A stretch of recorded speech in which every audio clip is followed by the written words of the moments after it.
Welcome to Ferment Radio. I'm your host Aga Pokrivka and my guest today is Tara Whitsitt. Tara is a nomadic artist and educator whose passion for growing food and teaching fermentation inspired the grassroots educational project Fermentation on Wheels.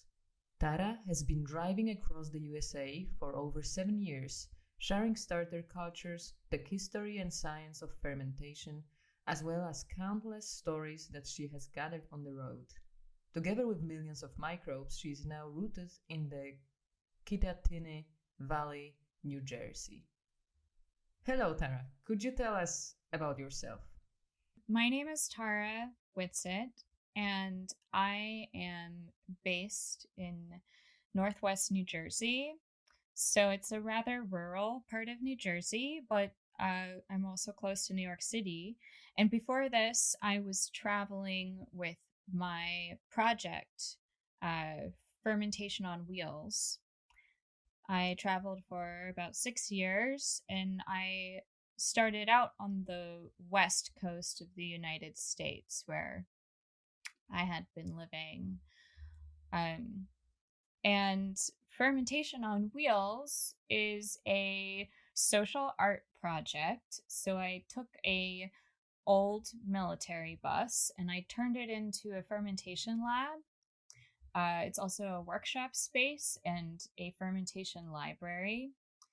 And I drove it around the country, specifically teaching fermentation, sharing fermented foods, and also providing a space for, all kinds of conversations surrounding fermentation. So, I also, in my travels, it was very important to me that everyone had access to this work. So, in all of my travels, every workshop I did was donation based. Pay what you can.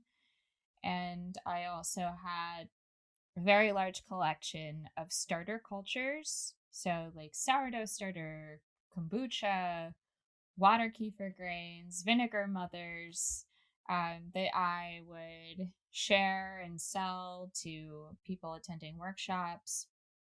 Accessibility was a really important part of this project from the beginning.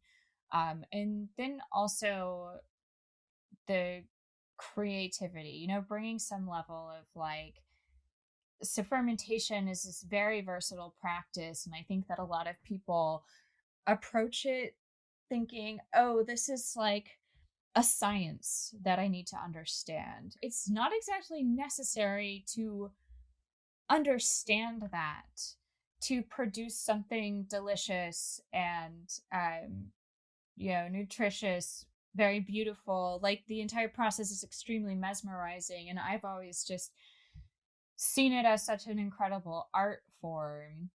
I actually come from a family that's very deep in the sciences. This is exactly what I wanted to ask. What brought you to fermentation in the first place?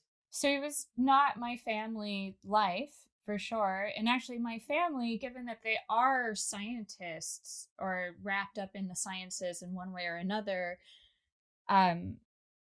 they are actually more afraid to eat fermented foods than not afraid. So, that science doesn't actually it doesn't directly connect to fermentation. I feel like fermentation is so much of being in your heart and really becoming the food. If you're a specialist in the sciences, that's kind of that is the realm you understand of science, is you can either get something good or something bad. Whereas with fermentation, that's not necessarily the case. There's a lot of gray area. It's quite intuitive too, because I guess that's this question, when fermented food is actually fermented and when it's get bad. I usually answer this question use your intuition. If you smell something and it smells yummy for you, then probably it's something which can be eaten actually. So there is this intuitive part to it. Yes, it's very intuitive. It's very much, relying on your senses. no one like knew the scientific process of fermentation when they were first doing this stuff. It was all just through this like experimentation and like the like a kind of like fearlessness to just like figure out what was tasty, what wasn't, like what worked. I mean, there was no like way to test these foods when people were first fermenting. Yeah, and like if we think of it that we would trust more a label on the food product more than our own senses, this is also a little bit strange, actually, when we think about it more. It is totally strange. It's totally strange. I mean, it's really like buying into that like capitalist system, right? Where you're like consuming what someone tells you to consume rather than trusting yourself as far as what you should be consuming.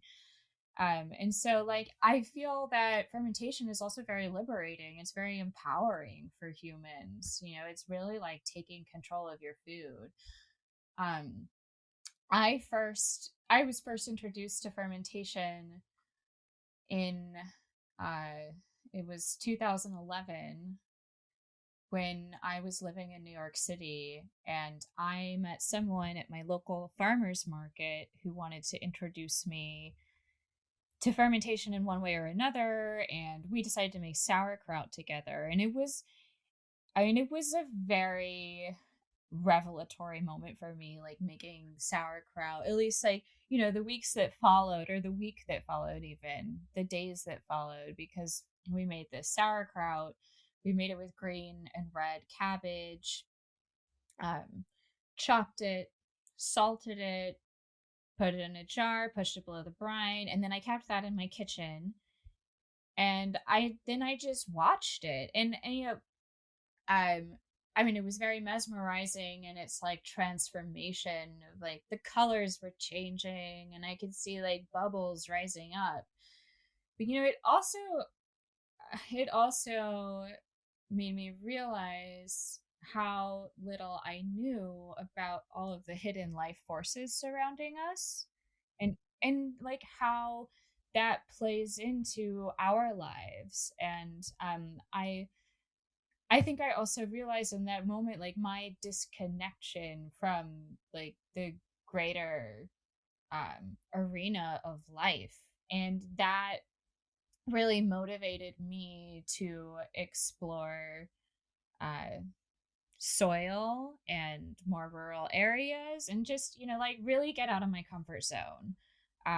Go someplace where life was very, very abundant. And I moved to Oregon, to a little commune in the woods on the coast of Oregon, like very far away from everything, no internet access. I moved into a yurt. And then I learned how to garden, and I fermented nonstop. I guess like for me, that time was to really like break free of the chains of urban life, to like learn another way of living that didn't feel so dependent on the system of the city. It taught me a lot about self-sufficiency too, which I think, fermentation, I mean, God, metaphors abound in fermentation. And like self-sufficiency is a really big one. I am involved in fermentation as an activist, and like the philosophy of it and how it like ties into my life values. I very much like got into this work because I care about social justice. We're experiencing a lot of upheaval right now in our system, and it's been going on for a long time, but we are at a breaking point. And I do know that like coronavirus has amplified what's going on right now, with Black Lives Matter. And it's just been really inspiring and heartening to watch the way everything is unfolding as far as like, people really showing up. And I'm I'm feeling really grateful for that. So, and I'm also excited to like be involved and help make that change and use my platform for that reason. And yeah, I think that, fermentation is also, it is this really great metaphor of how like all people are inextricably linked. Like we are all one as well. We're like part of this greater collective, and we are weaker on our own. And all of these ancient food practices, they're all borrowed, like we didn't, I mean, as someone speaking as like, from like white privilege in America, who is like, not native to these lands, um my culture is completely like a concoction of lots of different cultures that came way before, way before my time and my parents' time. And, it's really important for that to be acknowledged in our food system. And so, yeah, I feel like that's another reason why I'm like feeling really excited and interested doing research of how I can use my platform to support this work. I'm happy that you mentioned this whole like a huge and very important topic, because I also feel this relevance of fermentation as a practice, but also as a metaphor. You've mentioned that you would like to use your platform or your work to contribute to like a positive change. Could you tell a little bit more about that? Yeah, so I think since I work in education primarily, and I'm an artist. So a lot of my art, I mean, all of my art centers around um, fermentation, whether it's like presenting recipes or sharing personal stories of work in fermentation. Sometimes they're just um, art pieces, and something beautiful, and it helps illustrate something in the fermentation world or the food world that ties into um, these practices of transformation. And well, lately the work I've been very focused on, it's called Fermentation Illustrated, and it's a monthly zine series that I release. So a zine is an independently published magazine, usually a much shorter format than your typical magazine. And these zines I ship out all over the world, and especially all over the United States. I always focus on a theme for each magazine. So, for example, my last zine, it was called The China Issue, and it was all about methods of Chinese fermentation. So I went to China a few years ago. I guess it was a year and a half ago now, and I taught fermentation, and I traveled a lot, and I learned quite a bit. I definitely want my next zine to focus in on issues related to this revolutionary time, how we can engage ourselves, but specifically how we can engage ourselves with food too, and also like honor where certain foods come from. And I guess like my plan for this next issue is actually focusing in on wild foods, which when I say wild, I mean like foods that are native to the land, so that have been, that have grown here always. And I mean, especially like indigenous people who unfortunately have been, you know, mass murdered from a very early place in time. However, they still exist, they're around, but their numbers have just been decreased so terribly. And I think that like bringing light to these food traditions that are native to the Americas, especially in the United States of America, and pointing that out. And then I'm also wanting to do a lot of research into like Black American food traditions, the folks who first came here, how they farmed, especially once they were gaining more freedoms and practicing their own traditions. And so, like, yeah, it still requires a lot of research, but I do want to use my platform as someone who works in food and fermentation to, show those processes and really, like, give space. From a practical point of view, actually, I'm very curious how did you accustom this bass, and how was it to be on the road with the basically jars and other containers with fermented food? Because I can imagine that kind of shaky environment also introduces some other element to fermentation when you are on the road. What were your experiences of that, and what are your kind of learnings from it? Yeah, well, I mean, I think, agitation, I mean, like most ferments, they have kind of like their own specific needs. And so some of these ferments are going to be happier with agitation and others are not going to be as happy. But yeah, I feel like, I mean, so agitation also helps with aeration, right? And that can be good for like wines and beers.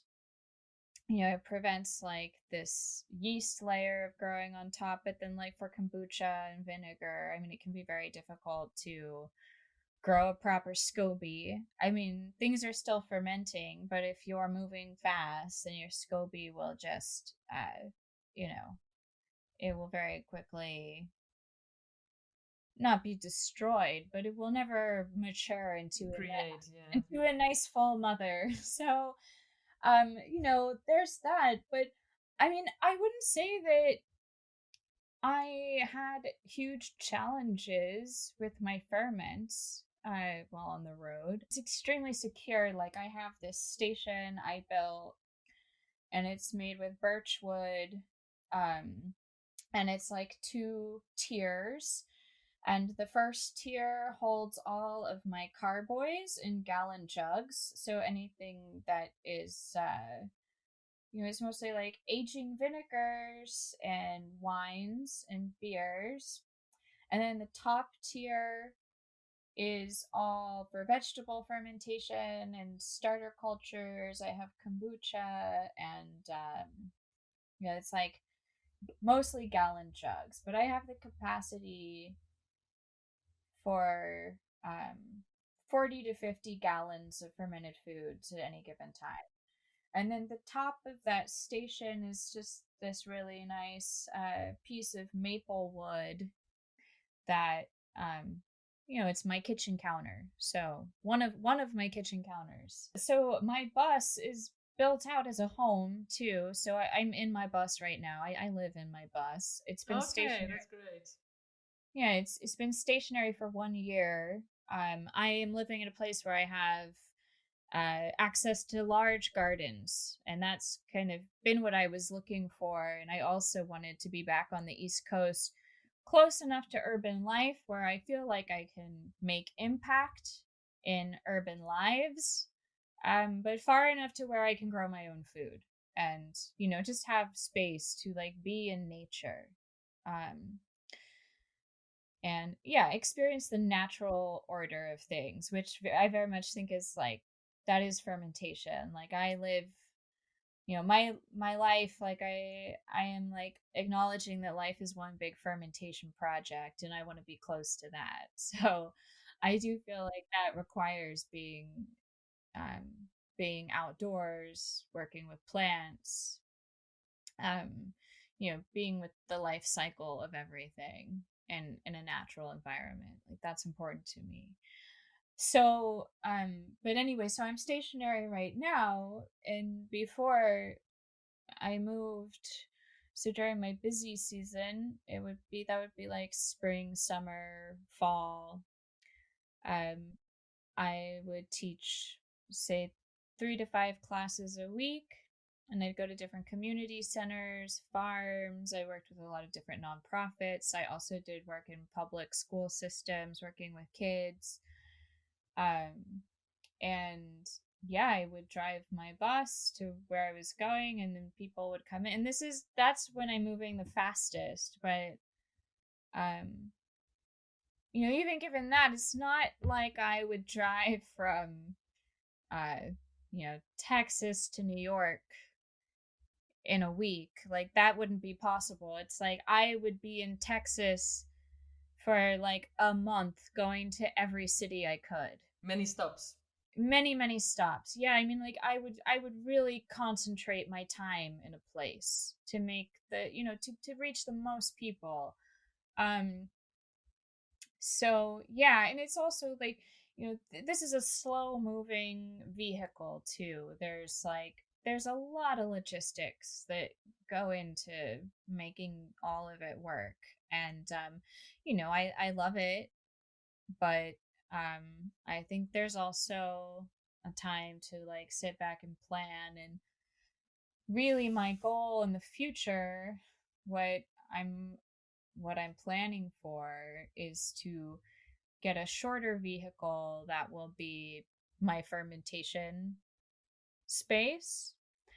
And I haven't found the vehicle yet, but it's like one of these things. I'm looking for the perfect vehicle, and it will either be like a short bus or maybe a vintage van, and then that will be my fermentation vehicle. So a lot of the elements in here that I live with, it will go into that space, and then I can travel with that. And the beauty of that is really it's going to be much more efficient as far as like fuel is concerned. So my current bus, it's 40 feet long, which in the metric system, I'm not sure exactly what that translates to, but it's very big. It's a huge bus. And like I said, it is my living space. Like I have my bed in the back, and I have a composting toilet that I built, and I've put plumbing in it, and I have a wood burning stove and my refrigerator and a solar panels on top. Like I have put a lot of work into this bus to make it a space that I can live in. Yeah, it's amazing. Actually, I just checked. It's 12 meters, so it's a big machine. Yes. Yeah. It is very big, and it's very tall. It's taller than the average bus. I mentioned earlier it's an old military bus, and so when I say military bus, it was used by the Michigan police. It originated in Michigan, and then a couple bought it at an auction, drove it to Oregon, and when I was in Oregon, after I had spent this time at the commune fermenting and just doing a lot of self-study and fermentation, I was like really at this point of like, what am I going to do with this? And like, how am I going to do it to where I'm not, like, I didn't want a commercial business. I didn't want this like standard way of being in the fermentation world. And I really wanted to integrate art into it in some way. And this idea popped up. So you're still planning to come back on the road, basically, when the bus will be found and when the situation will allow. Eventually, yeah, I definitely want to do that. And I think that, right now I'm like in this moment of having to do a lot of fundraising, which I haven't I have not launched a campaign for fundraising yet. I feel like it's been so important to me that I invest my time in Fermentation Illustrated and really like really rooting myself in a community here on the East Coast so that I know I have a home to come back to. Because yeah, I think like even when we travel and as we're growing up, getting older, like you want to feel a connection to a place. And yeah, to like have that space where you can always go back and you feel like completely yourself, completely at home. Like you have a community who will, support you and you will support them. And it's just like having that level of intimacy with a place. That's really important to me. And I definitely have that level of intimacy with Eugene, Oregon, where I lived for years and where I purchased my bus. Okay. So it's a piece of home traveling with you, or it was traveling with you. Yeah, and I have a big community there, and I do visit them when I can. But I feel much more drawn to the East Coast as far as my professional work goes. I feel like there's so much work to do on the East Coast. And I want to be, this is where I want to be. This is where I want to be working. And so I am planning to go back on the road.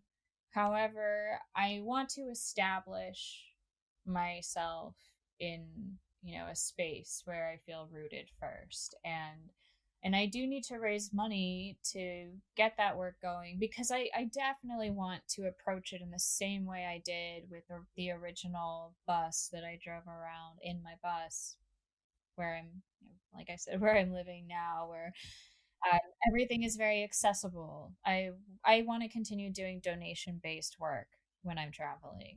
That's always going to be important to me. And And so, in your project, because it sounds like a extremely actually big and kind of complex project, because I can imagine that there is this fermentation part, but then there is also the maintenance of a vehicle and transforming it to what it became, and then also like a logistics of how to organize the travel and maybe the places where you've been performing the workshops. Is it all the work you've done yourself, or you had also group of people helping with that? it was mostly me. I mean, of course, over the years, I've met so many people who have like taught me a lot and especially like building out the bus. I've got to say, like, I met a lot of really interesting people who, when they saw certain parts of my bus, like for example, there's this man who drives around the country. His name is Giuseppe Spadafora, and he has a bus called Free Tea Party, and he drives around serving free tea. And he is a complete genius when it comes to like building very efficient systems, and he taught me so much about how to install a more efficient solar system. Like I had my solar panels for a long time, and I definitely had things wired up rather nicely, but I couldn't take it to the next level until I met him and learned a lot from him. So, there's that. And like just like he's just filled with so much great information, and I feel like I learned a lot. I think it's maybe a little bit like in fermentation itself, like kind of all knowledge and all the ingredients are out there. Like there is no reason to reinvent things which are out there. You just need to kind of go for it. Right. Yeah. Definitely. I mean, so much of what we do in the world, it's like imitating what's already been done. I mean, we put our own twist on it, but, like most things have already existed. They just exist in a different, like, time and plane and format. I'm even more now excited to experience that in person. So I hope that one day I will be able to catch you somewhere on the road. I hope so too. Thank you. Thank you so much.